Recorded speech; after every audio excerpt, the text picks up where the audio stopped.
Perfect একটা পাটিসাপটা পিঠা যদি আপনারা বানাতে চান তাহলে আপনাদেরকে এই রেসিপিটা ফলো করতে হবে। কারণ এইভাবে পাটিসাপটা পিঠা তৈরি করলে ফ্যামিলির সবাই সেটা অনেক পছন্দ করবে। চলুন দেখা যাক কিভাবে এই পিঠাটি তৈরি করেছি।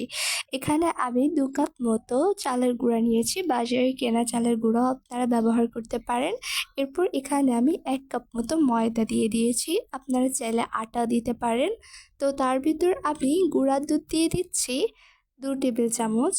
এরপর এর ভিতরে পরিমাণ মতো লবণ দিয়ে দিচ্ছি এবং তারপরে আমার হাতের হ্যান্ড মিক্সারের সাহায্যে ভালো করে এটাকে আমি মিশিয়ে নিব এবং তারপর এখানে আমি দিব কিছুটা খেজুরের গুড়। এই খেজুরের গুড়টা কিন্তু আমি পানি দিয়ে মিশিয়ে নিয়েছি, আপনারা চাইলে এখানে চিনি দিতে পারেন। আমি এটা দিয়েছি কারণ এটার টেস্টটা ভালো আসবে এবং সুন্দর একটা কালারের কম্বিনেশন আসবে।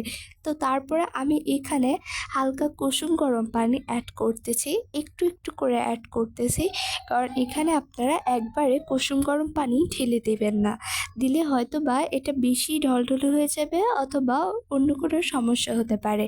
তো এখানে আমি অল্প অল্প করে প্রায় 2 কাপ মতো পানি লেগেছে এই ব্যাটারটা তৈরি করতে। তো এটা তৈরি হয়ে গেলে এটাকে আমি কিছুক্ষণের জন্য রেস্টে রেখে দেবো এবং এরপরে আমি তৈরি করব খিরসাটা তৈরি করে নিই। এখানে আমি 2 কাপ মতো দুধ দিয়ে দিয়েছি, লিকুইড দুধ। আপনারা চাইলে গুঁড়া দুধও লিকুইড করে তারপরে দিতে পারেন। তারপরে এই বাটির ভিতরে আমি গুঁড়া দুধের সাথে একটু লিকুইড দুধ মিশিয়ে ঘন করে এই দুধের মিশ্রণের ভিতরে আমি দিয়ে দিচ্ছি।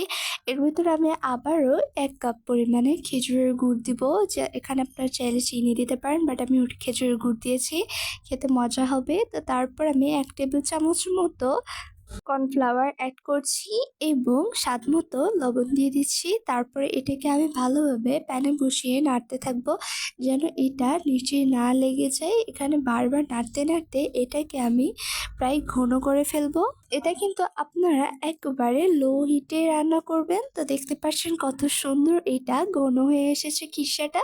এটা কিন্তু আমার এমনি খেতে ইচ্ছা করছিল, আসলে এটা অনেক মজা হয়েছিল। তো দেখতে পাচ্ছেন আমাদের খিরসা রেডি।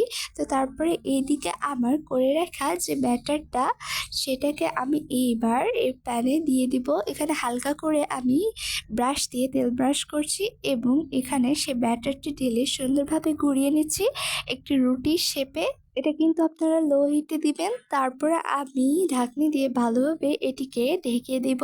কিছুক্ষণ পর এটি প্রায় সিদ্ধ অবস্থা হয়ে আসলে এর ভিতরে আমি খিরসাটা দিয়ে দিব এবং সুন্দরভাবে এটি ঘুরিয়ে ঘুরিয়ে পেঁচিয়ে নিব। দেখতে পাচ্ছেন কত সুন্দর তৈরি হয়ে যাচ্ছে আমাদের প্রিয় পাটিসাপটা। এই পিঠাটা খেতে আপনারা কে কে পছন্দ করেন বলে যাবেন। দেখতে পাচ্ছেন এভাবে আমি সবগুলো পাটিসাপটা পিঠা তৈরি করে ফেলেছি আর এটা কিন্তু খেতে অনেক মজা হয়েছিল। আপনারাও বাড়িতে এভাবে পিঠা তৈরি করে খেয়ে দেখবেন, এটি কিন্তু অনেক পারফেক্ট একটা পারফেক্টনেস চলে এসেছে আমার এই পাটিসাপটা পিঠার রেসিপিতে। এরকম আরও রেসিপি পেতে সাবস্ক্রাইব করুন।